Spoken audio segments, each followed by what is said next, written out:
ಬೆಂಗಳೂರಿನ ನೆಲಮಂಗಲದ ಬಳಿ ಒಂದು ವಿನೂತನ ಚರ್ಚೆ ಕಾರ್ಯಕ್ರಮ ಹಾಗೂ ಉಚಿತವಾಗಿ ರೈತರಿಗೆ ಮಲೆನಾಡು ಗಿಡ್ಡ ಹಸುಗಳನ್ನು ವಿತರಣೆ ಮಾಡಲಾಯಿತು. ಕೃಷಿ ಆಶ್ರಮ ಅಭಿಯಾನ, ಮಲೆನಾಡು ಗಿಡ್ಡ ಹಸುಗಳ ಸಂರಕ್ಷಣೆ ಮತ್ತು ಸಂವರ್ಧನೆ ಆಂದೋಲನ ಇವರ ವತಿಯಿಂದ ಮಲೆನಾಡು ಜೋಡಿ ಗಿಡ್ಡ ಕರುಗಳ ಉಚಿತ ವಿತರಣೆ ಜೊತೆಗೆ ಜ್ಞಾನ ದಾಸೋಹ ಕೃಷಿ ಆಶ್ರಮ ಅಭಿಯಾನದ ಮಹತ್ತರ ಉದ್ದೇಶಗಳಲ್ಲಿ ಕೃಷಿಕರು ಗೋ ಆಧಾರಿತ ಕೃಷಿಯ ಮೂಲಕ ನೈಸರ್ಗಿಕ ಕೃಷಿಯಲ್ಲಿ ತೊಡಗಿಕೊಳ್ಳಬೇಕು ಎಂಬ ಮಹತ್ತರ ವಿಷಯಗಳ ಬಗ್ಗೆ ಡಾಕ್ಟರ್ BM ನಾಗಭೂಷಣ್ ಭೀಮಸಂದ್ರ ಮತ್ತು ಮಂಗಳೂರಿನ ಅಕ್ಷಯ್ ಆಳ್ವ ರವರ ನೇತೃತ್ವದಲ್ಲಿ ಮಲೆನಾಡು ಗಿಡ್ಡ ಹಸುಗಳ ವಿಶೇಷ ಚರ್ಚಾ ಕಾರ್ಯಕ್ರಮ ನಡೆಯಿತು. ಅಕ್ಷಯ್ ಆಳ್ವ ಮಂಗಳೂರು, ಡಾಕ್ಟರ್ ನಾಗೇಶ್ ರಾಗಿಮುದ್ದನಹಳ್ಳಿ, ಶ್ರೀಮತಿ ಸ್ವರೂಪ ರಾಣಿ ಮೈಸೂರು ರವರು ಮಾತನಾಡಿ ಮಲೆನಾಡು ಗಿಡ್ಡ ಹಸುಗಳ ಬಗ್ಗೆ ಚರ್ಚೆ ನಡೆಸಿ ವಿವರವಾಗಿ ಸಾಕಾಣಿಕೆಯ ಬಗ್ಗೆ ತಿಳಿಸಿಕೊಟ್ಟರು. ಕಾರ್ಯಕ್ರಮದಲ್ಲಿ ಡಾಕ್ಟರ್ BM ನಾಗಭೂಷಣ್ ಭೀಮಸಮುದ್ರ, ಮಲೆನಾಡು ಗಿಡ್ಡ ಸಂರಕ್ಷಣಾ ಅಭಿಯಾನದ ಅಕ್ಷಯ್ ಆಳ್ವ ಮಂಗಳೂರು, ಸಿದ್ದೇಶ್ವರ ಗುರುಗಳ ಶಿಷ್ಯರಾದ ಬೀರ್ದರ್, ಸಾವಯವ ಕೃಷಿಕರು, ಪತ್ರಕರ್ತರು ಡಾಕ್ಟರ್ ನಾಗೇಶ್ ರಾಗಿಮುದ್ದನಹಳ್ಳಿ, ಶ್ರೀಮತಿ ಸ್ವರೂಪ ರಾಣಿ ಮೈಸೂರು, ಪಾಂಡವಪುರ ತಾಲೂಕು ಶ್ರಮಿಕ ಛಾಯಾಗ್ರಾಹಕರ ಸಂಘದ ಅಧ್ಯಕ್ಷರು ಮಧು B ಗೌಡ ಬೀರಶೆಟ್ಟಹಳ್ಳಿ ಮತ್ತು ಹಲವು ಜಿಲ್ಲೆಗಳು ತಾಲೂಕುಗಳಿಂದ ಬಂದಿದ್ದ ರೈತರು ಉಪಸ್ಥಿತರಿದ್ದರು. ಹಾಗೆ ಅವರು ಯಾರ್ಯಾರು ಇಷ್ಟಪಡ್ತಾರೆ, ಯಾರು ಜೆನ್ಯೂನ್ ಆಗಿ ರಿಕ್ವೆಸ್ಟ್ ಮಾಡ್ತಾರೆ ಅಂಥವ್ರಿಗೆ ಮಾತ್ರ ಅವ್ರು ಪ್ರೊವೈಡ್ ಮಾಡ್ತಾರೆ. ಸುಮ್ಮನೆ ಅದು ಕಮರ್ಷಿಯಲ್ ಆಗಿ ಯಾವ ಆ್ಯಂಗಲಲ್ಲೂ ನೋಡಲ್ಲ. ಅದೊಂಥರ ನಿಸ್ವಾರ್ಥ ಸೇವೆ. ಅವರ ಈ ಘನ ಒಂದು ಯಶಸ್ಸು ಸಿಗಲಿ ಅಂತ ನಾನು ಹಾರೈಸ್ತೀನಿ. ಅವ್ರಿಗೆ ಇನ್ನೂ ಸಕ್ಸಸ್ಫುಲ್ ಆಗಲಿ ಅಂತ ಅವ್ರಿಗೆ ವಿಶ್ ಮಾಡ್ತೀನಿ. ಅದು ಒಂದು ಅಭಿಯಾನವನ್ನು ನಾವು ಆರಂಭಿಸಿದ್ದೆವು. ಅದು ಹೀಗೆ ಬೆಳೀತದೆ ಅಂತ ಹೇಳಿ ನಾವು ಆರಂಭಿಸಿದ್ದಲ್ಲ. ಒಂದೆರಡು ಕರುಗಳು, ನಾನು ಜರ್ಸಿ HFಗಳನ್ನು ಬಿಟ್ಟು ಮಲೆನಾಡು ಗಿಡ್ಡಗಳನ್ನು ಸಾಕಲಿಕ್ಕೆ ಆರಂಭಿಸಿದೆ. ಆಗ ನಾನು ನಮ್ಮ ಊರಿನಲ್ಲಿ ಅದು ತುಂಬ ಹಾಲು ಕೊಡುವುದಿಲ್ಲ. ಅಣ್ಣ ಇದ್ದಾರೆ, ಅವರಿಗೆ ಗೊತ್ತುಂಟು. ಅವರು ಮೂಲ 100 ವರ್ಷದಿಂದ ದೊಡ್ಡ ಜಮೀನ್ದಾರ ಕುಟುಂಬದಲ್ಲಿ ನಮ್ಮ ಊರಿನಲ್ಲಿ ಬೆಳೆದು ಬಂದವರು. ಮತ್ತು 100 ಸಂಖ್ಯೆಯಲ್ಲಿ ಈ ಮಲೆನಾಡು ಗಿಡ್ಡಗಳನ್ನು ಅವರ ಮನೆಯಲ್ಲಿ ಹತ್ತಿ ತುಂಬಿಸಿಕೊಂಡು ಅವರು ಸಾಕಿಕೊಂಡು ಬಂದಂತಹ ವ್ಯಕ್ತಿ ಇವತ್ತು ನಮ್ಮ ಕಾರ್ಯಕ್ರಮಕ್ಕೆ ಬಂದದ್ದು ಬಹಳ ಸಂತೋಷ ಆಯಿತು ಅಣ್ಣ. ಹಾಗೆ ಅವರು ಸಹ ಒಂದು ಅದ್ಭುತ ಗೋಪ್ರೇಮಿ. ಹಾಗೆ ಇಲ್ಲಿ ಗಿಡ್ಡಗಳನ್ನು ಉಚಿತವಾಗಿ ಈ ಕಾರ್ಯಕ್ರಮಕ್ಕೆ ಒದಗಿಸಿಕೊಟ್ಟಿದ್ದಾರೆ. ಹಾಗೆ ಎಲ್ಲರಿಗೂ ಈ ಕಾರ್ಯಕ್ರಮಕ್ಕೆ ಸ್ವಾಗತಿಸ್ತಾ, ಈ ಅಭಿಯಾನದಲ್ಲಿ ನಾನು ಸಾಕಲಿಕ್ಕೆ ಶುರು ಮಾಡುವಾಗ ನಮ್ಮ ಊರಿನಲ್ಲಿ ಅದು ಒದಿತದೆ, ಹಾರ್ತದೆ, ಕುಣಿತದೆ, ಮತ್ತು ಅದನ್ನು ಸ್ವಲ್ಪ ಹಾಲು ಕೊಡುವುದು, ಇಂಥದ್ದೆಲ್ಲ ವಿಚಾರಗಳಲ್ಲಿ ಯಾರಿಗೂ ಬೇಡ ಅಂತ ಹೇಳುವಂಥ ವಿಚಾರಕ್ಕೆ ಬಂದೆವು. ನಾವೇನು ಮಾಡಿದೆವು, ಅದನ್ನು ನೋಡುವ ಎಂತಾದರೂ ಒಂದು ಮಾಡುವ. ಇಷ್ಟಿಷ್ಟು ದೊಡ್ಡ ದೊಡ್ಡ ಹಸುಗಳು ನಮ್ಮಿಂದ ಸಾಕಲಿಕ್ಕೆ ಕೂಡಲಿಲ್ಲ. ನಮ್ಮ ಕೆಲಸದವರಿಗೆ ಕೈಕಾಲು ಹಿಡಿಯುವುದು, ಅದಕ್ಕೆ ಹುಲ್ಲು ಹಾಕುವುದು, ಅದಕ್ಕೆ ರೋಗ ಬರುವುದು, ಅದಕ್ಕೆ ಡಾಕ್ಟ್ರನ್ನು ಕರೆಸುವುದು, ಇದೆಲ್ಲ ಅದರ ಚಾಕಿರಿಯೇ ಆಗ್ತದೆ. ನಮಗೆ ಸ್ವತಂತ್ರ ಇಲ್ಲ. ನನ್ನ ಮನೆಯ ಪಕ್ಕದ ಒಬ್ಬರು ಭಟ್ರು 1-2-3 ಸಾಕಲಿಕ್ಕೆ ಶುರು ಮಾಡಿದರು. ಅವ್ರು ಸುಲಭ, ಎಲ್ಲಿ ಬೇಕಾದರೂ ಹೋಗಿ ಬರ್ತಾರೆ. ಅದನ್ನು ಹಾಲು ಅವರು ಇಲ್ಲದ ಹೊತ್ತು ಕರು ಬಿಡೋದು, ಅವರು ಇದ್ದ ಹೊತ್ತು ಹಾಲು ಕರೆಯೋದು. ಇದು ಭಾರಿ ಸುಲಭ ಇದು ಕತೆ. ಮತ್ತು ಅವರು ಇಲ್ಲದ ಹೊತ್ತು ಅದನ್ನು ಬೆಳಿಗ್ಗೆ ಹಗ್ಗ ಬಿಚ್ಚಿ ಬಿಡುವುದು. ಅವರ ತೋಟದಲ್ಲಿ ಎಲ್ಲ ಹೋಗಿರ್ತದೆ. ಅವರು ರಾತ್ರಿ ಬರುವಾಗ ಅದನ್ನೆಲ್ಲ ಒಳಗೆ ಹಾಕಿ ಬಿಡ್ತಾರೆ. ಈ ಜರ್ಸಿ HFಗಳು ದೊಡ್ಡ ದೊಡ್ಡ ಹಸುಗಳು ದೈತ್ಯ ಗಾತ್ರ, ಅದಕ್ಕೆ ಹಾಗೆಲ್ಲ ಆಗುವುದಿಲ್ಲ. ಹಾಗೆ ನಮ್ಮ KMFನ ನಾನು ಸಾಕ್ತೇನೆ ಅಂತೇಳಿ ನಮ್ಮ KMFನ ಅಧ್ಯಕ್ಷರಾಗಿದ್ದರು ಮೊದಲು ನಮ್ಮ ಇದರ ಸೀತಾರಾಮ್ ರೈ ಅಂತೇಳಿ. ಅವರು ಸಹ ನನಗೆ ಸಹ 2 ಕೊಡು, ನಾನು ಸಹ ಸಾಕ್ತೇನೆ, ಸವಣೂರು ಸೀತಾರಾಮ್ ರೈ ಅವರು ಹೇಳಿದರು. ನಾನು ಹೇಳಿದೆ 3 ಕೊಟ್ಟೆ ಅವರಿಗೆ, 2 ಹೆಣ್ಣು 1 ಗಂಡು ಕೊಟ್ಟೆ. ಅವರು KMFನಲ್ಲಿ ಅದ್ಭುತ ಸಾಧನೆ ಮಾಡಿ 100 ಲೀಟರ್ ಹಾಲು ಹಾಕಿದವರು. ಅವರ ಕೆಲಸದವರು ಹೇಳ, ಅದು ಎಷ್ಟು ಚೆನ್ನಾಗಿ ಮೇಯ್ಕೊಂಡು ಬರ್ತದೆ, ಹೋಗಿ ನೋಡು. ಹಾಗೆ ನಿನ್ನ ಜರ್ಸಿಯನ್ನು ನೀನು ಕಟ್ಟಿ ಹಾಕಿ ಸಾಕಿ ಇಡೀ ದಿವಸ ಬೇರೆ ಕೆಲಸ ಮಾಡಿದ್ರೆ ಅದರ ಕೆಲಸವೇ, ಅದನ್ನು ಸಹ ಒಟ್ಟಿಗೆ ಬಿಡು ಅಂತ ಹೇಳಿ ಕಳಿಸಿದರು. ಅದರೊಟ್ಟಿಗೆ ಅದು 2-3 ಕರುಗಳು ಎಲ್ಲಿಯೋ ಜಾಗದಲ್ಲಿ ಹೊಂಡದಲ್ಲಿ ಬಿದ್ದು ಸತ್ತು ಕೊಳ್ತಾಗುವಾಗಲೇ ಅವರಿಗೆ ಗೊತ್ತಾದ್ದು ಮಲೆನಾಡು ಗಿಡ್ಡಗಳು ಅದನ್ನು ದಾಟ್ಕೊಂಡು ಬಂದಿದ್ದಾವೆ. ಆದರೆ ಇವಾಗಿನಿಂದ ಕೊಡಲಿಲ್ಲ ಅದನ್ನು ಮಾಡಲಿಕ್ಕೆ. ಹಾಗೆ ಅದೊಂದು ನಾವು ಬಂಧನಕ್ಕೆ ಒಳಗಾಗುವಂತಹ ಒಂದು ವಿಚಾರವೇ ಹೊರತು ಬೇರೇನೂ ಅಲ್ಲ. ಮತ್ತು ಸಾವಯವ ಕೃಷಿ, ಗೋ ಆಧಾರಿತ ಕೃಷಿಯ ಬಗ್ಗೆ ನಾನು ತುಂಬ ಮಾತಾಡಲಿಕ್ಕೆ ಹೋಗುವುದಿಲ್ಲ. ನನಗಿಂತ ತುಂಬ ತಿಳಿದವರು ಇಲ್ಲಿ ಅನೇಕ ಮಂದಿ ಇದ್ದಾರೆ ಮತ್ತು ಯಶಸ್ವಿಯಾದವರು ಇದ್ದಾರೆ. ಈಗ ನೀವು ಅಭಿಯಾನದಲ್ಲಿ ತಗೊಂಡು ಮಾತಾಡಿದವರ ಬಗ್ಗೆ ಅವರು ಪ್ರಾಕ್ಟಿಕಲ್ ಆಗಿ ಹೇಳಿದ್ದು ನೀವು ಕೇಳಿದ್ದೀರಿ. ಹಾಗೆಯೇ ಇದರಲ್ಲಿ ಏನೇ ಹೇಳಿದರೂ ಕೂಡ ನಾವು ಯಶಸ್ವಿ ಆಗಲಿಕ್ಕೆ ಸಾಧ್ಯ ಇಲ್ಲ. ಏನು ಒಂದು ವಿಚಾರ ಮಾತ್ರ ನಮ್ಮ ಕಂಟ್ರೋಲಲ್ಲಿ ಇರಬೇಕು, ನಮ್ಮ ನಾಲಿಗೆ ನಮ್ಮ ಕಂಟ್ರೋಲಲ್ಲಿ ಇರಬೇಕು. ನಮ್ಮ ನಾಲಿಗೆ ಹಿಡಿತ ನಮಗೆ ಇಲ್ಲ ಇದ್ದರೆ ಯಾವ ಸಾವಯವ ಕೃಷಿಯಾಗಲಿ, ಯಾವ ಗೋ ಆಧಾರಿತ ಕೃಷಿ ಆಗಲಿ, ಭೂಮಿಯನ್ನು ಹೇಗೆ ಬೇಕಾದರೂ ಮಾಡಿದರೂ ನಿಮಗೆ ಆಗೋದಿಲ್ಲ. ಏನು ಬೇಕೋ ಅದನ್ನು ತಿನ್ನುವುದು, ಏನು ಬೇಕೋ ಅದನ್ನು ಕುಡಿಯುವುದು, ಏನು ಬೇಕೋ ಅದನ್ನು ನಾವು ಶರೀರಕ್ಕೆ ಸೇರಿಸುವುದು. ನಮ್ಮ ದೇಹಕ್ಕೆ ಬೇಕಾದ್ದನ್ನು ನಾವು ಕೊಡಬೇಕೇ ಹೊರತು ನಮ್ಮ ನಾಲಿಗೆಗೆ ಬೇಕಾದ್ದನ್ನು ಕೊಡಲಿಕ್ಕೆ ಹೋದರೆ ನಾವು ಸದೃಢವಾದಂತಹ ಆರೋಗ್ಯವನ್ನು ಪಡೀಲಿಕ್ಕೆ ಸಾಧ್ಯ ಇಲ್ಲ. ನಮ್ಮಲ್ಲಿ ಆರೋಗ್ಯ ಇಲ್ಲ ಅಂತ ಹೇಳಿ ಆದರೆ ಖಂಡಿತವಾಗಿಯೂ ನಮ್ಮ ಈ ಗೋ ಆಧಾರಿತ ಕೃಷಿ ಆಗಲಿ ಯಶಸ್ವಿಯಾದಂತಹ ಯಾವುದೇ ಚಟುವಟಿಕೆಗಳು ನಮ್ಮಿಂದ ನಿರೀಕ್ಷಿಸಲಿಕ್ಕೆ ಸಾಧ್ಯ ಇಲ್ಲ.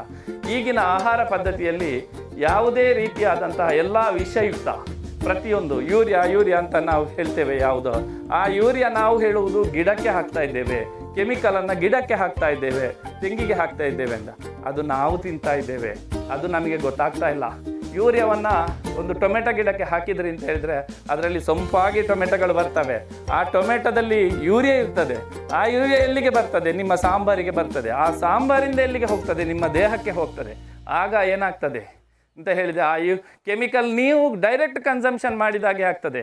ಆಗ ಏನಾಗ್ತದೆ ಅಂತ ಹೇಳಿದರೆ ನಿಮ್ಮ ಆರೋಗ್ಯ ಸ್ಥಿತಿ 100 ವರ್ಷದವರೆಗೆ ಅಣ್ಣ ಇದ್ದಾರೆ, ಅವರ ಅಮ್ಮ 90 ವರ್ಷದ ಆ್ಯಕ್ಟಿವ್ ಮಹಿಳೆ ನಮ್ಮ ಊರಿನದ್ದು ಅಲ್ವಾ? ಹೌದು, ಅವರ ಅಜ್ಜಂದರು ಎಲ್ಲ 90-100 ವರ್ಷ ಎಲ್ಲ ಬದುಕಿದ್ರು, ನನಗೆ ಗೊತ್ತುಂಟು ಅವರ ಮಾತರಹ. ಆತ್ಮೀಯ ಸಜ್ಜನ ಗೋಬಂಧುಗಳೇ, ಸನ್ಮಾನ್ಯ ಶ್ರೀ ಡಾಕ್ಟರ್ ನಾಗಭೂಷಣ್ ರವರೇ, ಅಕ್ಷಯ್ಜಿಯವರೇ, ಸಿದ್ದೇಶ್ವರ ಗುರುಗಳ ಶಿಷ್ಯರಾದಂತಹ ಬಿರಾದರ್ ಅವರೇ, ನಾನು ಕೂಡ ಗುರುಗಳ ಹತ್ರ ಪ್ರತಿ ವರ್ಷ ಒಂದೊಂದು 10 ದಿನ ಒಂದಿಷ್ಟು ಉಪನ್ಯಾಸವನ್ನು ಕೇಳ್ತಾ ಇದ್ದೆ ಅವರ ಕಾಲದಲ್ಲಿ. ಹಾಗೆ ಅವರ ಆಪ್ತರು ಕೆಲವರು ನನ್ನ ಸ್ಟೂಡೆಂಟ್ಸ್ ಇದ್ದಾರೆ. ಹಾಗಾಗಿ ಸಿದ್ದೇಶ್ವರರು ಅಂದರೆ ಜಾಬ್ ಇಟ್ಕೊಳ್ಳದೆ ಇರುವಂತಹ ಮನುಷ್ಯ. ಇಲ್ಲೆಲ್ಲ ಕೂತಿದ್ದೀರಲ್ವ, ಇಷ್ಟೊಂದು ಜನ ನಮ್ಮ ಸಹೋದರರು, ಎಲ್ಲರಲ್ಲಿ ಜಾಬ್ ಇದೆ. ಮೊಬೈಲ್ ಇಟ್ಕೊಳ್ಳೋದಕ್ಕೆ, ATM ಇಟ್ಕೊಳ್ಳೋದಕ್ಕೆ, ಮತ್ತು ನನಗೆಲ್ಲ ಹೇಳಕ್ಕೆ ಬರೋದಿಲ್ಲ, ನಾನು ಹಳ್ಳಿಯವಳು, ಏನೇನೋ ಇಟ್ಕೊಳ್ಳೋಕ್ಕೆಲ್ಲ ಜಾಬ್ ಇದೆ. ಸಿದ್ದೇಶ್ವರರು ಅಂದರೆ ಜಾಬ್ ಇಲ್ಲದೆ ಮನುಷ್ಯ ಬದುಕಬಹುದು ಅನ್ನೋದನ್ನು ತೋರಿಸ್ಬೋದು. ನಾನಾಗಲೇ ಹೇಳಿದ ಹಾಗೆ ಗಾವೋ ವಿಶ್ವಸ್ಯ ಮಾತರಹ. ನಮ್ಮನ್ನೆಲ್ಲ ಕೇಳಿದ್ರೆ, ಈಗ ಅವ್ರು ಯಾರು ಹೇಳಿದ್ರು, ನಾನು ಇಂತಹ ಊರಿನವನು ಗುಬ್ಬಿ ಸಮೀಪ, ನಮ್ಮ ತಂದೆ ಇಂಥವ್ರು, ಹಾಗೆ ನಮ್ಮ ತಾಯಿ ಇಂಥವ್ರು ಅಂತ ನಮ್ಮೆಲ್ಲರಿಗೂ ಒಬ್ಬಳೊಬ್ಳು ಅಮ್ಮ ಇದ್ದಾಳೆ, ಅವಳ ಹೆಸರು ಹೇಳ್ತೀನಿ. ಸರಿ, ನಾನು ನಮ್ಮನ ಗರ್ಭದಲ್ಲಿ ಹೋದಾಗ ಏನು ಊಟ ಮಾಡಿದೆ, ಅದಕ್ಕೆ ಅವಳು ಏನು ಕುಡಿತಾ ಇದ್ಲು, ಆಮೇಲೆ ತಾಯಿ ಎದೆ ಹಾಲು ಕೊಡಬೇಕಾದ್ರೆ ನಮ್ಮ ಕಾಲದಲ್ಲಂತೂ ಬಾಣಂತಿಗೆ ಹಾಲು ಚೆನ್ನಾಗಿ ಬರಲಿ ಅಂತ ಕಂಪಲ್ಸರಿಯಾಗಿ ಬೆಳಗ್ಗೆ ಸಂಜೆ ನಾಟಿ ಹಸುವಿನ ಹಾಲು ಕೊಡ್ತಾಯಿದ್ರು. ನಾಟಿ ಹಸು ಏನು ಇದ್ದಿದ್ದೇ ಅವಾಗ ನಾಟಿ ಹಸು. ಕ್ಷೀರಕ್ರಾಂತಿಯ ನೆಪದಲ್ಲಿ ಈ 70ರ ದಶಕದಲ್ಲಿ ಈ ಏನು ಇವತ್ತು ಜರ್ಸಿ HF ಕ್ರಾಸ್ ಬ್ರೀಡ್ ಹಸು ಅಂತೀವಿ, ಅದು ಪರಿಚಯ ಆಯಿತು. ಅದಕ್ಕಿಂತ ಮುಂಚೆ ಏನು ನನ್ನ ತಿಳುವಳಿಕೆಯಲ್ಲಿ ಈ ಹಸುಗಳು ಇದ್ದಿಲ್ಲ ನಮ್ಮ ದೇಶದಲ್ಲಿ. ದೇಸಿ ಹಸು ನಮ್ಮಲ್ಲಿದೆ ಅಂದರೆ ನಮ್ಮ ಮನೇಲಿ ಒಬ್ಬ ಡಾಕ್ಟ್ರ್ ಇದ್ದಾನೆ. ನಮ್ಮಲ್ಲಿ ಒಂದು ದೇಸಿ ಹಸು ಇದೆ ಅಂದರೆ ನನ್ನ ಹತ್ರ ATM ಇದೆ, ಈಗೆಲ್ಲ ನೀವು ಫೋನ್ಪೇ ಏನೋ ಅಂತಹ ಹಣಕಾಸಿನ ವ್ಯವಹಾರ ಇದೆ.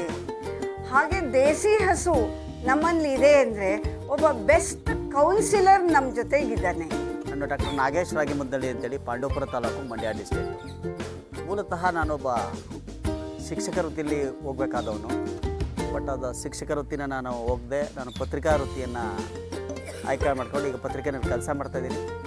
ಮತ್ತು ಒಂದು ಕೃಷಿ ಒಂದು 12 ಗುಂಟೆಯಲ್ಲಿ, ಮೋಸ್ಟ್ಲಿ ಯಾರಾದರೂ ಮಂಡ್ಯ ಜಿಲ್ಲೆಯವರಿದ್ದರೆ ಒಂದು ಪ್ರಜಾವಾಣಿಯಲ್ಲಿ ಒಂದು ಒಳ್ಳೆ ಆರ್ಟಿಕಲ್ ಮಾಡಿದರು. 12 ಗುಂಟೆಯಲ್ಲಿ 35 ತಳಿಗಳನ್ನು ಬೆಳೆದಿರುತ್ತ ರೈತ ನಾನು. ಅದು 7 ವರ್ಷದಿಂದ, ಅದು ಕರೋನಾ ಬಂದಿತ್ತಲ್ಲ ನೋಡಿ, ಆ ಕರೋನಾ ಬಂದರೆ ನಾನು ನೆಕ್ಸ್ಟ್ ಮತ್ತೆ ಒಂದು 5 ಇಯರ್ಸ್ ಆದಮೇಲೆ ಕರೋನಾ ಬರಲಿ ಅನ್ನೋದು ನನ್ನ ಭಾಷೆ. ಯಾಕೆಂದರೆ ನಾವೆಲ್ಲರೂ ಕರೋನಾ ಬಂದಾಗ ಎಲ್ಲ ಹಳ್ಳಿಗೆ ಬಂದ್ವಿ. ಆ್ಯಕ್ಚುಲಿ ನಾನು ವಾಸ ಮೈಸೂರು. ಆ ಕರೋನಾ ಬಂದ ತಕ್ಷಣ ನಾವೇನು ಮಾಡಿದ್ವಿ, ಎಲ್ಲ ಹಳ್ಳಿಗೆ ಹೋದ್ವಿ. ಹಳ್ಳೀಲಿ ಕಾಲ ಕಳಿಬೇಕಲ್ಲ, ಏನು ಕೆಲಸ ಮಾಡಬೇಕಲ್ಲ. ಅವಾಗೇನು ಮಾಡಿದ್ವಿ, 12 ಗುಂಟೆ ಅಷ್ಟೇ ಇದ್ದಿದ್ದು ನಂದು. ಇನ್ನು ಸ್ವಲ್ಪ ಬೇರೆ ಇತ್ತು, ಬಟ್ ಅಲ್ಲಿ ಸ್ವಲ್ಪ ಕಡಿಮೆ ಭೂಮಿ ಇತ್ತು. ಬೋರ್ವೆಲ್ ತೆಗೆದು ಅದು ಪಾಸಾಗಿಲ್ಲ. ಅವಾಗ ನಾವೇನು ಮಾಡಿದ್ವಿ, ಅವರು ಕೃಷಿಯನ್ನು ಸ್ಟಾರ್ಟ್ ಮಾಡಿದ್ವಿ. ಒಂದೊಂದೇ ಗಿಡಗಳನ್ನ ಹಾಕಿ ಒಂದು ಡಿಫ್ರೆಂಟ್ ಗಿಡಗಳನ್ನ ನೆಡೋಣ ಅಂತೇಳಿ ಮತ್ತೆ ನೆಡಕ್ಕೆ ಸ್ಟಾರ್ಟ್ ಮಾಡಿದ್ವಿ. ಮತ್ತು ಆ ಸಿಟಿಗಳನ್ನ ಬಿಟ್ಬಿಟ್ವಿ ನಾವು. ಅದೇನಾಯಿತು, ಹಳ್ಳಿಗೆ ಬರಬೇಕು ಅನ್ನೋದು ಆಸೆ ಆಯಿತು. ಗಿಡಗಳಿದ್ವಲ್ಲ, ಈಗ ಜನಗಳ ಜೊತೆ ಮಾತಾಡ್ತಾ ಹೋದರೆ ನಿಮ್ಮದು ನಾನು ಮಾತಾಡ್ತಿರ್ತೀನಿ, ನಮ್ಮದು ನೀವು ಮಾತಾಡ್ತಿರ್ತೀರಿ, ಅದೆರಡೂ ಹೋಗಿ ಇನ್ನೊಂದೇನೋ ಮಾತಾಡ್ತಿರ್ತೀರಿ. ಈಗ ನೀವು ಪ್ರಾಣಿ ಸಸಿಗಳ ಬಗ್ಗೆ ಜೊತೆಲಿದ್ದೀವಿ, ಹಾಗಾಗಿ ನಾವು ಯಾವುದೋ ಪ್ರಾಬ್ಲಮ್ ಇಲ್ಲ. ಈಗ ನಾವು ಅತಿ ಹೆಚ್ಚು ಕೆಲಸನ ಏನು ಮಾಡ್ತಾಯಿದ್ವಿ, ಹೆಚ್ಚು ಟೈಮನ್ನು ನಾವು ತೋಟದಲ್ಲಿ ಸ್ಪೆಂಡ್ ಮಾಡ್ತಾಯಿದ್ವಿ. ಮತ್ತು ಒಂದು ITI ಕಾಲೇಜು ಸಹ ಇದೆ. ನಾನು ಅಲ್ಲೂ ಹೋಗ್ತಿಲ್ಲ ಈಗ ಹೆಚ್ಚಿಗೆ. ಆಮೇಲೆ ಒಂದು ಆ ವೃತ್ತಿ ಮಾಡಿದಾಗ ನನಗೆ ಒಂದು ಇದೆಲ್ಲ ಮಾಡ್ತಿದ್ದೀನಿ, ಯಾರ್ಯಾರ ಮನೆಗೆ ಹೋಗಿ ಸಗಣಿ ಬೇಕು ಅದು ಬೇಕು ಅಂತ ಕೇಳುತ್ತೆ ಅವರು. ಏನ್ರಿ ನೀವು ಡೈಲಿ ಬರ್ತೀರಾ? ಅದು ಒಂದಾದಾಗ ನಮ್ಮ ಸ್ನೇಹಿತರು ಯಾರೋ ಒಬ್ಬರು ಅಕ್ಷಯ್ ಆಳ್ವ ಅವ್ರನ್ನ ಬರ್ಕೊಟ್ರು. ಆಗ ಅಕ್ಷಯ್ ಆಳ್ವ ಅವ್ರನ್ನ ನಾನು ಭೇಟಿ ಮಾಡಿದೆ. ಪಾಪ ಅವ್ರಿಗೆ ತುಂಬ ತೊಂದರೆ ಕೊಟ್ಟಿದ್ದೀನಿ ಬಿಡ್ರೆ. ನಮಗೇನಂದರೆ ಒಂದು ಹೊಸದಲ್ವ, ಅದು ಹೊಸದಂದಾಗ ನಮಗೇನೋ ಖುಷಿ, ಅದು ನೋಡಬೇಕು, ಬೇಗ ನೋಡಬೇಕು ಅನ್ನೋದು. ಬಟ್ ಹಳ್ಳಿಕಾರರು ಸಾಕಬೇಕು ಇದೇ ಇಷ್ಟ. ಹಳ್ಳಿಕಾರು ಸಾಕ್ಲಿಕ್ಕೆ ನಮಗೆ, ನಾನು ಮೈಸೂರಲ್ಲಿರೋದು, ಅದಕ್ಕೆ 2-2.5 ಹುಲ್ಲು ಬೇಕು, ಎಲ್ಲಿ ತರೋದು ಆಗಲಿಕ್ಕಿಲ್ಲ. ಹಾಗಾಗಿ ನಾನೇನು ಮಾಡಿದೆ, ಒಂದು ಮಲ್ನಾಡು ಗಿಡಗಳನ್ನ ಆಯ್ಕೆ ಮಾಡ್ಕೋಬೇಕಂತೇಳಿ ನಾವು ಅಕ್ಷಯ್ ಆಳ್ವ ಅವ್ರನ್ನ ಕೇಳ್ಕೊಂಡ್ರೆ ಅಟ್ಲೀಸ್ಟ್ ಒಂದು ಪದೇ ನಾನು ಕಾಲ್ ಮಾಡ್ತಾ ಇದ್ದೆ. ಅವ್ರು ತುಂಬ ಬೇಜಾರಾದಾಗ ಒಂದು ಸಲ ಬೈದು ಬಿಟ್ರು. ಅನ್ನಿ ಅಂದರೆ ಮಂಗಳೂರವ್ರು ಬೈಯೋದು ಗೊತ್ತಲ್ಲ, ನಮ್ಮ ಥರ ಅಲ್ಲ. ಮಂಗಳೂರವ್ರು ಬೈಯೋದೇನಂದ್ರೆ ನಮ್ಮ ಥರ ಬೈಯಲ್ಲ, ನಮ್ಮ ಲ್ಯಾಂಗ್ವೇಜ್ ಗೊತ್ತಲ್ಲ ನಿಮ್ಗೆ. ಅದೇ ಎಸ್ಪೆಷಲಿ ಮಂಡ್ಯದವ್ರು ಅಂದರೆ ತುಂಬ ಚೆನ್ನಾಗಿ ಗೊತ್ತು. ಅಷ್ಟು ಕೇಳಿಬಿಟ್ಟು ಅವ್ರು ಬೇಜಾರಾಗ್ಬಿಡ್ತಾರೆ. ಅವರಷ್ಟೇ ಹೇಳಿದ್ದು, ಅಲ್ಲ ರೀ ನಾವು ಅದನ್ನು ಕೊಡಲಿಕ್ಕೆ ದೋಸೆನದು ಮೊಗ್ಚಾಕ್ ಕೊಡಲಿಕ್ಕೆ ಅಂತ ಹೇಳ್ತಾರೆ. ಅಂದರೆ ನಾವು ಪದೇ ಫೋನ್ ಮಾಡಿದಾಗ ದೋಸೆ ಆದರೆ ನೀವು ಮೊಗ್ಚಾಕ್ ಕೊಟ್ಟು ಕೊಟ್ಬಿಡ್ಬೋದು, ಹಸು ಯಾರಾದರೂ ಫ್ರೀ ಕೊಡಬೇಕು, ಆಮೇಲೆ ತಾನೇ ನಾವು ಕೊಡಬೇಕು ಅಂತಂದರು. ಅದಷ್ಟೇ ನಮ್ಗೆ ಅದು ಅಂಡರ್ಸ್ಟುಡ್ಡು. ಇವರು ತುಂಬ ಬೈತಿದ್ದಾರೆ ಅಂತ ಅರ್ಥ ಆಗೋದು. ಹಾಗಾಗಿ ಅವರು ಹಸುಗಳನ್ನ ಕೊಟ್ಟರು. ಇವತ್ತು ಒಂದು ಗಂಡು ಒಂದು ಹೆಣ್ಣು ನಮ್ಮ ಹತ್ರ ಫಸ್ಟು ಸ್ಟಾರ್ಟಿಂಗ್ ತಂದಿದ್ದು. ಅದರಲ್ಲಿ ಈಗ ಅದು ಒಂದು ಇವಾಗಲೇ 8 ತಿಂಗಳಿದೆ, ಇನ್ನೊಂದು ತಿಂಗಳಲ್ಲಿ ಕರು ಹಾಕುತ್ತೆ. ತುಂಬ ಬ್ಯೂಟಿಫುಲ್ ಆಗಿದೆ. ಬಟ್ ಗೌರಿ ಅಂತೇಳಿ ಅದನ್ನು ಅವ್ರು ಏನು ಹೆಸರು ಕೊಟ್ಟಿದ್ರು ಗೊತ್ತಿಲ್ಲ. ಇವತ್ತು ನನ್ನ ಹತ್ರ ಗೌರಿ ಅಂತಿದೆ. ನಾನು ಹೋದ ತಕ್ಷಣ ಬರ್ತಾಳೆ ಅವಳು. ಗಂಡು ಗೊತ್ತಲ್ಲ, ಅದು ಸ್ವಲ್ಪ ಚೇಷ್ಟನೆ ಅವನು. ಹಾಗಾಗಿ ಅವನು ಸ್ವಲ್ಪ ತರಲೆ, ಅವನು ಲಕ್ಷ್ಮಣ್ ಅಂತ ಹೆಸರದಕ್ಕೆ ಭಾರಿ ತರಲೆ ಮಾಡ್ತಾನೆ. ಆಮೇಲೆ ಇನ್ನೊಂದು ಮತ್ತೆ ನಾವು ಒಂದು 5 ಜೊತೆ ಇದನ್ನು ನಾವು ನಮ್ಮದೇ ಮನೆಯಲ್ಲಿ ನಮ್ಮ ರೈತರುಗಳಿಗೆ ಕೊಡಿಸಿದ್ವಿ. ಅವರು ಸುಸೂತ್ರವಾಗಿ ಎಲ್ಲ ಹಸುಗಳು ಚೆನ್ನಾಗಿ ಸಾಕ್ತಾ ಇದ್ದಾರೆ. ಈಗ ಅದ್ರ ಜೊತೆಗೆ ನನಗೂ ಒಂದು ಹಸು ಕೊಟ್ಟರು ಅಲ್ಲಿ, ಮತ್ತೆ ಇನ್ನೊಂದು ಹಸು ತಂದ್ವಿ ಅಲ್ಲಿಂದ. ಇವತ್ತು ಅದು ಒಂದು 5.5 ತಿಂಗಳಾಗಿದೆ. ಈಗ ಅದು ಸ್ವಲ್ಪ ತುಂಬ ಸ್ಟ್ರಾಂಗ್ ಇದ್ದಾಳೆ ಅವಳು. ಎಂಥ ಸ್ಟ್ರಾಂಗ್ ಅಂದರೆ ಅದು ನಾವು ಬಂದಾಗ 5 ಜನ ಹಿಡಿದ್ವಿ. ಎಲ್ಲರೂ ನಮ್ಮ ಇವರಿದ್ರು ಅಕ್ಷಯ್, ಅವ್ರು ಹಿಡ್ಕೊಂಬಂದಾಗ ಅಕ್ಷಯ್ ಅವರು 5 ಜನ ಹಿಡಿದು ಇವತ್ತು ಸ್ವಲ್ಪ ಸಮಾಧಾನವಾಗಿದೆ. ಆಮೇಲೆ ಅದು ಎಷ್ಟು ಬ್ಯೂಟಿಫುಲ್ ಅಂದರೆ ನಾವು ಹೋದ ತಕ್ಷಣ ನಮ್ಮ ಮಕ್ಕಳು ಅಷ್ಟೊಂದು ಪ್ರೀತಿ ಮಾಡಲ್ಲ, ಆ ಪ್ರೀತಿ ಮಾಡ್ತಾರೆ. ಇವತ್ತು ಆ ಗಿಡಗಳೇನಾಗಿದೆ ಅಂದರೆ ನಿಮಗೆ ಸಂಪೂರ್ಣವಾಗಿ ನಾನು ಎರೆಜಲ ಮತ್ತು ಎರೆ ಗೊಬ್ಬರ ಇದೆಲ್ಲ ನಾನೇ ಮಾಡ್ತಿದ್ದೀನಿ. ನಾವು ಈಗ 7 ವರ್ಷದಿಂದ ಸಂಪೂರ್ಣವಾಗಿ ಕೃಷಿ ಮಾಡ್ತಾ ಇರೋದು ಎಲ್ಲ ಆರ್ಗ್ಯಾನಿಕ್, ಸಾವಯವ ಬಿಟ್ಟು ನಾನು DAPನೂ ನೋಡಲಿಲ್ಲ, ಯೂರಿಯಾನೂ ನೋಡಲಿಲ್ಲ, ಮತ್ತೇನೂ ನೋಡಲಿಲ್ಲ. ಹಾಗಾಗಿ ಇವತ್ತೇನು ನಾವು ಈ ನಾಟಿ ಹಸುಗಳು ಮತ್ತು ಮಲೆನಾಡು ಹಸುಗಳನ್ನು ಅತಿ ವಿಶೇಷವಾಗಿ ಏನಂದರೆ ನಾವೆಲ್ಲರೂ ಬಂದಿರೋರೆಲ್ಲ ನಾವೆಲ್ಲ ಸ್ವಲ್ಪ ಬೇರೆ ಕೆಲಸದಲ್ಲಿ ತೊಡಗಿರೋದ್ರಿಂದ ಮಲೆನಾಡು ಗಿಡ್ಡನೇ ಯಾಕೆ ಆಯ್ಕೆ ಮಾಡ್ಕೊತಿದ್ದೀವಿ ಅಂದರೆ ಕಡಿಮೆ ತಿನ್ನುತ್ತೆ, ನಮಗೊಂದು ಅರ್ಧ 1 ಲೀಟ್ರ್ ಹಾಲು ಕೊಡುತ್ತೆ ಸಾಕು. ಹಾಗಾಗಿ ಆ ಹಸುಗಳು ನಮಗೆ ತುಂಬ ಸಂತೋಷವನ್ನು ಕೊಟ್ಟಿದೆ ಮತ್ತು ನಮಗೆ ಮುದ ಅನ್ನೋದಿದೆ. ಆಮೇಲೆ ಇನ್ನೊಂದು ವಿಶೇಷ ಏನಪ್ಪ ಅಂತಂದರೆ ನನಗೆ ಶುಗರು ಒಂದು 5 ಇಯರ್ಸ್ ಬ್ಯಾಕ್ ನನಗೆ ಹಾಸ್ಪಿಟ್ಲಿಗೆ ಹೋದಾಗ ಶುಗರು ಅಂತ ಹೇಳ್ತಾರೆ. ಸದ್ಯ ಡಾಕ್ಟರ್ ಯಾರಾದ್ರು ಇದ್ದರೆ ಬೇಜಾರು ಮಾಡ್ಕೊಬಿಡಿ ದಯಮಾಡಿ. ಆ ಡಾಕ್ಟ್ರ್ ಹೇಳ್ತಾರೆ ನೀವು we will go to metformin. ಆಮೇಲೆ ಆಯಿತು ಸರ್ ಬರ್ಕೊಟ್ಬಿಡಿ ಸರ್. ನಾನು ಇವತ್ತುವರೆಗೂ ಟ್ಯಾಬ್ಲೆಟ್ ತಗೊಂಡೇ ಇಲ್ಲ. ಹಸುಗಳನ್ನು ಅತಿ ಹೆಚ್ಚು ಪ್ರೀತಿ ಮಾಡ್ತಿದ್ವಿ. ಹಸುಗಳ ಜೊತೆ ನಾವು ಹೆಚ್ಚಿಗೆ ಕಾಲ ಕಳೀತಾ ಇದ್ದೀವಿ, ಹಸುಗಳನ್ನು ಸ್ಪರ್ಶ ಮಾಡ್ತಾ ಇದ್ವಿ. ಹಾಗಾಗಿ ನಮಗೆ BP ಶುಗರ್ ನಾರ್ಮಲ್ ಆಗಿರ್ಬೋದು ಅನ್ನೋದು ನನ್ನ ಭಾವನೆ. ಮತ್ತು ಅತಿ ಹೆಚ್ಚು ಕೆಲಸಗಳನ್ನ ನಾವು 1-2 ಅವರ್ ಕೆಲಸಗಳನ್ನ ಮಾಡ್ತಾ ಇದ್ದೀವಿ. ಹಾಗಾಗಿ ಥ್ಯಾಂಕ್ಸ್. ಹೇಳೋದು ಅಂದರೆ ಅದು ಏನು ಕೆಲವ್ರದ್ದು ಏನಾಗಿದೆ ಅಂದರೆ ನಮ್ಮ ಮಲೆನಾಡು ಗಿಡ್ಡ ಅಂತ ಅದೆಷ್ಟು ಮಲೆನಾಡು ಅಂತ ಇರೋದ್ರಿಂದ ನಮ್ಮ ಜನ ಏನಂತ ಹೋಗಿದ್ರೆ ನಮ್ಮ ಬಯಸ್ತಿನ ಈಗ ಆಲ್ರೆಡಿ ನಮ್ಮ ಬಯಸ್ತಿನಲ್ಲಿ ಈಗ ನಾನೇ ಹತ್ತಿರ ಈಗ ನನ್ನ ಹತ್ರನೇ ಮೂರಿದೆ. ಮತ್ತು ನಮ್ಮ ಏರಿಯಾದಲ್ಲಿ ಹತ್ತಿರ ಒಂದು 50 ವರ್ಷಗಳಿದೆ. ಹಾಗಾಗಿ ಆಮೇಲೆ ಏನು ಗೊತ್ತಿಲ್ಲ ನಿಮಗೆ, ಈಗ ನಾವು ಹಳ್ಳಿಕಾರನ್ನ ಸಾಕೋದು ಇಷ್ಟ. ಆದರೆ ಹಳ್ಳಿಕಾರಿಗೆ ಎಲ್ಲ ಗೊತ್ತಿದೆ, ಹಳ್ಳಿಕಾರಿಗೆ ಒಂದು 2-2 ಹೊರೆ ಹೊಂದಬೇಕು. ಬಟ್ ಇದೇನಂದ್ರೆ ಒಂದು ತುಳಿಗೆ ಎಷ್ಟು ಹಾಕಬಾರ್ದು, ಒಂದು ಹಾಕ್ಬಿಟ್ರೆ ಮುಗ್ದೋಯ್ತು. ಅಥವಾ ರೋಡಲ್ಲಿ ಕಟ್ಬಿಟ್ರೆ ಅದು ಆರಾಮಾಗಿ ಮೇಯ್ತದೆ, ಗುರಿ ಥರನೇ ಮೇಯ್ತದೆ. ಬಟ್ ನಾವು ಬೇರೆ ತಳಿಗಳನ್ನು ಅಷ್ಟು ಮಾಡೋಕ್ಕಾಗೋದಿಲ್ಲ. ಹಾಗಾಗಿ ನಮ್ಮ ಬಯಲುಸೀಮೆಯಲ್ಲಿ ಮಲೆನಾಡು ಗಿಡ ತುಂಬ ಚೆನ್ನಾಗಿ ಸಾಕ್ಬೋದು, ತುಂಬ ಚೆನ್ನಾಗಿ ಹೊಂದ್ಕೊಂಡಿದ್ದಾವೆ. ಇದು ನಾನೇ ಮತ್ತೊಂದು ಈಗಾಗಲೇ 1.5 ವರ್ಷದಿಂದ ಅಷ್ಟು ನನ್ನ ಹತ್ರ ಇರೋದ್ರಿಂದ. ಆಮೇಲೆ ನಾನು ಮೈಸೂರಲ್ಲಿದ್ದೀನಿ, 30 ಕಿಲೋಮೀಟರ್ ಡಿಸ್ಟೆನ್ಸ್ ನನಗೂ. ಅಲ್ಲಿಂದ ಬಂದು ಇವತ್ತು ನೋಡಿ ನಾನು ಬಂದಿದ್ದೀನಿ, ಇವಾಗ ಆರಾಮಾಗಿದೆ. ಈಗ ಅಲ್ಲಿ ಹುಲ್ಲು ಹಾಕ್ಬಿಟ್ಟಿದ್ದೀನಿ. ಮತ್ತೊಂದು ಇದರಲ್ಲಿ ಟ್ಯಾಂಕಲ್ಲಿ ನೀರಿರುತ್ತೆ, ಅದು ಒಳಗಡೆ ಮೇಯುತ್ತೆ, ಒಳಗಡೆ ನೀರು ಕುಡಿಯುತ್ತದೆ. ಅದೇ ನಮ್ಮ ಹಳ್ಳಿಕಾರು ದೊಡ್ಡ ಮಾಡೋಕ್ಕಾಗಲ್ಲ ಅಂತ ನನ್ನ ಭಾವನೆ. ಹಾಗಾಗಿ ಮಲೆನಾಡು ಗಿಡಗಳು ನಮ್ಮ ಬಯಸ್ಲಿಕ್ಕೆ ತುಂಬ ಚೆನ್ನಾಗಿ ಹೊಂದ್ಕೊತವೆ. ಅದರಲ್ಲಿ ಏನು ಉಳಿಮೆಗೆ ಸರ್ ಉಳುಮೆಗೆ ನೀವು ಕೆಲಸ ಮಾಡೋದು ಸ್ಟಾರ್ಟ್ ಮಾಡ್ಬೋದು ಸರ್. ತುಂಬಾ ಸ್ಟ್ರಾಂಗ್ ಇದೆ. ನಮ್ಮ ಹಸುಗಳಿಗಿಂತ ತುಂಬಾ ಸ್ಟ್ರಾಂಗ್ ಇದೆ ಸರ್. ಆಮೇಲೆ ಏನಾಗುತ್ತೆ ಅಂದ್ರೆ ಅದು ಅಲ್ಲಿ ಮಲೆನಾಡಲ್ಲಿ ಏನು ಅಂದ್ರೆ ಈಗ ನಾವು ಅದು ಮುಗ್ಧರ ಹಾಕಲ್ಲ, ನಾವು ಏನಿಗೆ ನೋಡಿದ್ವಿ ಏನಿಲ್ಲ ಅದು ಅವೇನಾಗುತ್ತೆ ಸ್ಟ್ರಾಂಗ್ ಇದೆ. ಬಟ್ ನಮ್ಗೆ ಹೊಂದ್ಕೊಳ್ತವೆ ಬೇಗ. ಅವು ನಾವೆಷ್ಟು ಪ್ರೀತಿ ಮಾಡ್ತೀವಿ ಅಷ್ಟು ನಮ್ಮನ್ನ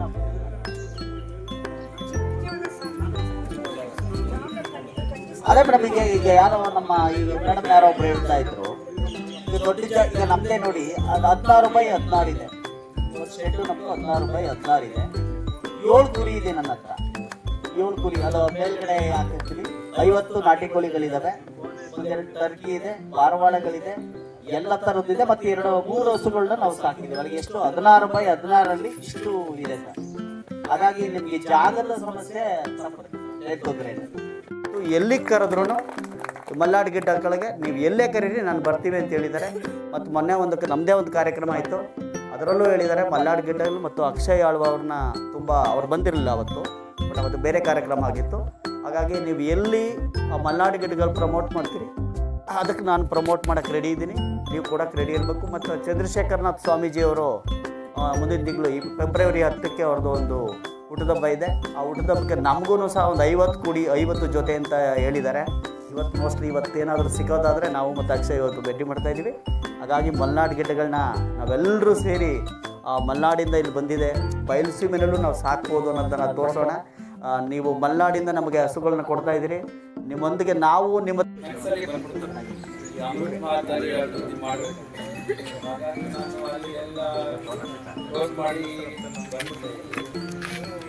ಲಕ್ಕಿಯಾಗಿ ನಮಗೆ ಟ್ರಸ್ಟ್ ಅವ್ರು ಪರಿಚಯ ಇದ್ರು.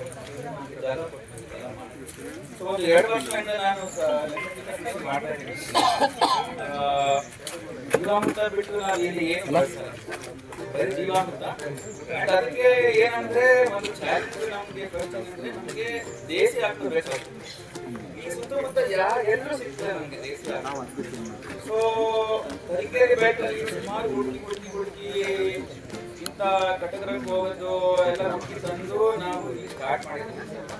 ಆ್ಯಂಡ್ ಇಲ್ಲಿ ಏನಂದ್ರೆ ಗೋವು ಆಧಾರಿತ ಕೃಷಿಯನ್ನು ಮಾಡ್ತಾ ಇದ್ದೀವಿ. ಅಂದ್ರೆ ನಮಗೆ ಹಾಲು ಮುಖ್ಯ ಅಲ್ಲ, ನಮಗೆ ಅದು ಗಂಟ್ಲ ಮತ್ತೆ ಅದು ಸಗಣಿ ಏನ್ ಸಿಗುತ್ತಲ್ಲ ಅದೇ ಇಂಪಾರ್ಟೆಂಟ್. ಅದರಿಂದ ಇಲ್ಲಿ ನೋಡ್ಬೋದು ಸರ್ ನೀವು ರಿಸಲ್ಟ್ ತುಂಬ ಡ್ರೈ ಆಗಿದೆ ಅಷ್ಟೇ. ಬಟ್ ಇಲ್ಲಿವರೆಗೂ ನಾವು ಏನು ರಾಸಾಯನಿಕ ಗೊಬ್ಬರ ಹಾಕದೇ ಇಲ್ಲ, ಜಸ್ಟ್ ಜೀವಾಮೃತ. ಒಳ್ಳೆ ರಿಸಲ್ಟ್ ಬರುತ್ತೆ ನಮಗೆ. And we are very satisfied sir.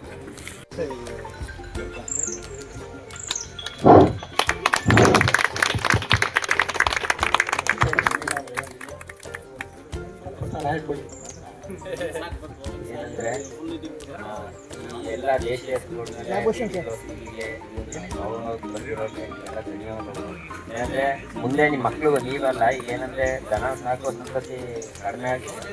ಮತ್ತೆ ಏನಂದ್ರೆ ದನ ಸಾಕುವ ಒಂಥರ ಇದಾಗಿ ನೋಡ್ತಾರೆ. ಅದೆಲ್ಲ ಬಿಟ್ಟು ಹಸುವಿನಿಂದ ಏನು ನಮಗೆ ಆರೋಗ್ಯ ವೃದ್ಧಿ ಆಗ್ಬೋದು, ಏನೇ ವ್ಯತ್ಯಾಸ ಆಗ್ಬೋದು, ಮುಂದೆ ನಮ್ಮ ಭವಿಷ್ಯ ಆಗ್ಬೋದು. ಒಂದು ಮನೆಯಲ್ಲಿ ಒಂದು ಹಸು ಸಾಕಿದ್ರೆ ಈಗ ನಾಯಿನ ಎಷ್ಟು 30-40 ಸಾವಿರ ಕೊಟ್ಟು ನನ್ನ ನಾಯಿ ತಗೋತಾರೆ, ಏನು ಪ್ರಯೋಜನ ಇಲ್ಲ. ಅದನ್ನು ಅದರಿಂದ ಕಾಯಿಲೆ ಬರುತ್ತೆ ಹೊರತು ಅದರಿಂದ ಏನು ಅನುಕೂಲ ಆಗಲ್ಲ. ಅದ್ರ ಬದಲು ಒಂದು ದೇಶೀಯರು ಯಾರು ದೊಡ್ಡ ಹಸು ಸಾಕಕ್ಕಾಗಲಿಲ್ಲ ಅಂದರೆ ಮಲೆನಾಡಿಗಿಂತ ಪ್ರತಿಯೊಂದು ಕಾಂಪೌಂಡ್ ಇದ್ದೇ ಇರುತ್ತೆ. ಎಲ್ಲರ ಮನೆಯಲ್ಲೂ ಸಾಕೋದು, ಮನೆ ಮನೆಗೆ ಒಂದು ಅಭಿಯಾನ ಥರ ಎಲ್ಲ ನಾಯಿ ಸಾಕೋಬೋದು. ಒಂದು ಹಸು ಸಾಕಿದ್ರೆ ಆ ಮನೆ ಆಯುಷು, ಆರೋಗ್ಯ, ಐಶ್ವರ್ಯ ಪ್ರತಿಯೊಂದು ವೃದ್ಧಿ ಆಗುತ್ತೆ. ಅದು ನಮ್ಮ ದೇಶೀಯ ಹಸು ಇರೋ ಸಾಕೋದು ಯಾವುದೇ ಆಗಿರ್ಬೋದು ನಮಗೆ ಅನುಕೂಲ ಮಾಡುತ್ತೆ. ಅದರಿಂದ ಎಲ್ಲ ಪ್ರತಿಯೊಬ್ಬರು ಹಸುನ ನಿಮ್ಮ ಮನೆಯಲ್ಲಿ ಒಂದೊಂದಾಗುತ್ತೆ, ಒಂದು ಹೆಣ್ಣು ಒಂದು ಗಂಡು ಸಾಕೋ ಮುಖಾಂತರ ನಮ್ಮ ದೇಶೀಯ ಹಸುಗಳು ಯಾವುದಾದ್ರು ಉಳಿಸೋದು. ಅದರಲ್ಲಿ ಅತಿ ಹೆಚ್ಚು ಚಿಕ್ಕ ಪ್ರತಿಯೊಂದು ಜಾಗದಲ್ಲಿ ಸಾಕೋದು ಅಂದರೆ ಮಲೆನಾಡು ಗಿಡ್ಡ ಹಸು. ಅದು ಪ್ರತಿಯೊಬ್ಬರು ಸಾಕೋದು ಕಡಿಮೆ ಮೇಲೆ ತಿನ್ನುತ್ತೆ. ನಾವು ಅಂಗಡಿಗೆ ಒಂದು ಲೀಟರ್ ಹಾಕಿ ಹೋಗೋದು, ಅದ್ರ ಬದಲು ನಾವೇ ಒಂದು ಮಲೆನಾಡು ಗಿಡ್ಡ ಹಸು ತೊಗೊಂಡ್ರೆ, ಇಲ್ಲಾಂದ್ರೆ ಅಂಗಡಿ ಕೂಡ ಯಾವ ರೀತಿ ನಾವೇ ಆರೈಕೆ ಮಾಡಿದ್ರಿಂದ ನಮಗೆ ಅದೇ ಒಂದು ಲೀಟರ್ ಹಾಲು ನಮಗೆ ಸಿಗುತ್ತೆ.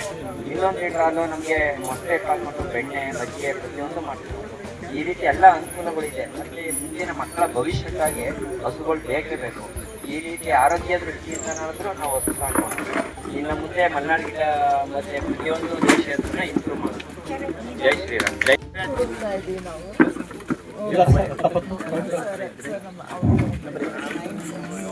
19 ಮಂದಿ, ಇನ್ನು ಇಬ್ಬರು ಉಮೇಶ್ ಸಂಕತ್ ಅಂತ ಹೇಳ್ಬಿಟ್ಟು ಬೆಳಗಾವಿಯವರು, ಆಮೇಲೆ ಮಹೇಶ್ ಲಮಾಣಿ ಅಂತ ಹೇಳ್ಬಿಟ್ಟು ಉತ್ತರ ಕನ್ನಡದವರು. ಈಗ ಆಲ್ರೆಡಿ 1 ಅವರ್ನಿಂದ ಇಬ್ಬರು ತಾಂಡಿದ್ದಾರೆ. ಒಟ್ಟಾರೆಯಾಗಿ ಈ ಒಂದು ಕಾರ್ಯಕ್ರಮದಲ್ಲಿ 21 ಒಂದು ಹೆಣ್ಣು ಮತ್ತು ಒಂದು ಗಂಡನ್ನ ನಾವು ವಿತರಿಸಿದ್ದೀವಿ. ಇದು ಲಕ್ಷ್ಮೀಕಾಂತ್ ಸರ್ ತೀರಾ ನಿಮಗೆ 1 ಗಂಡನ್ನ ಎಕ್ಸ್ಟ್ರಾ ಕೊಡ್ತಾ ಇದೀವಿ ಸರ್ ನಾವು. ಓಕೆನಾ? ಇಲ್ಲಿ ಈ 19 ಮಂದಿಗೆ ನಮ್ಮ ಬಿರಾದಾರ್ ಸಾರು ಏನು ನಂದಿ ಕೂಗ ನೀರಿದೆ ಅಲ್ವಾ, ನಂದಿ ಕೂಗಿನ ಸಂಕೇತವಾಗಿ ಕೆಂಪು ಟವಲನ್ನು ಎಲ್ಲ ರೈತರಿಗೆ ಲಕ್ಷ ಮೂಲಕ ಅವರನ್ನು ಅಭಿನಂದನೆ ಮಾಡ್ತಾ ಇದ್ದಾರೆ. ಆ ನಂತರ ನೋಡಿ, ಇವರು ಬಹಳ ದೂರದಿಂದ ಬನ್ನಿ.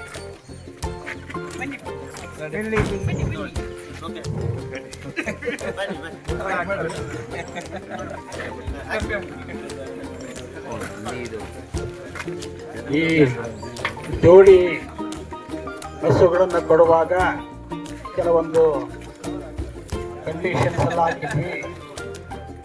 ನಿಮ್ಮ ಮನೆಯಲ್ಲಿ ಬೇರೆ ಹಸುಗಳು ಹಿಂದೆ ಇದ್ದ ಕಾರಣ ಎಷ್ಟೇ, ಬೇರೆ ಹಸುಗಳಿದ್ದಾಗ ಇವು ಹೊಂದಿಕೆ ಆಗ್ಲಿಕ್ಕೆ ಅನ್ನೋದು ಒಂದು ಅಥವಾ ಕೊಡಬೇಕಾಗತ್ತೆ. ಆ ನಂತರ ನಿಮ್ಗೆ ಅಕಸ್ಮಾತ್ ಸಾಕ್ಲಿಕ್ಕೆ ಆಗಲ್ಲ ಅಂದಾಗ ವಾಪಸ್ಸು ಆಯೋಜಕರಿಗೆ ಕೊಡಬೇಕು. ಯಾವುದೇ ಕಾರಣಕ್ಕೂ ದಯವಿಟ್ಟು ನೆನಪಿಟ್ಕೊಳ್ಳಿ, ಇದು ದೊಡ್ಡ ಜವಾಬ್ದಾರಿ ಇದೆ. ನೀವು ನಿಮ್ಮ ಹಸುವಿನಿಂದ ಹುಟ್ಟಿರ್ತಕ್ಕಂಥ ಮತ್ತೆ ಕರುಗಳನ್ನು ದಯವಿಟ್ಟು ಮತ್ತೆ ಬೇರೆ ಕೊಡಲಿಕ್ಕೆ ನೀವು ಮುಂದೆ ಬನ್ನಿ. ಹೌದು ಸರ್, ಇನ್ನೇನಾದರೂ ಊಟ ಹೇಳಲಿಕ್ಕೆ ಸಲಹೆಗಳಿದ್ದಾವ?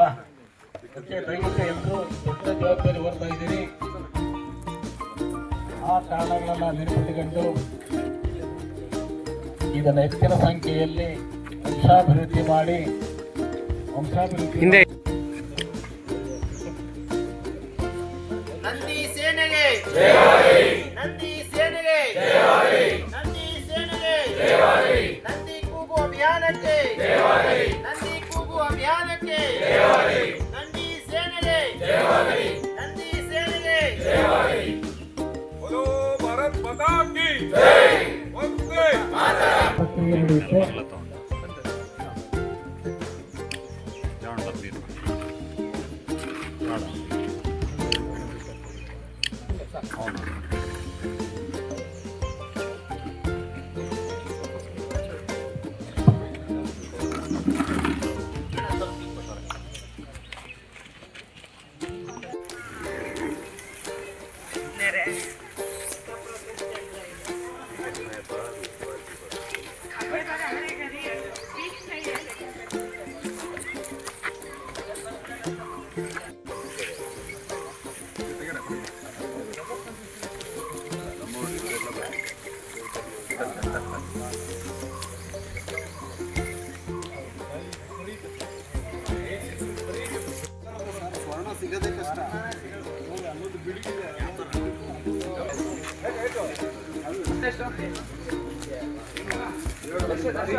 ಹದಿನೇಳು ಇದು 16 ತಗಂತೀಯಾ?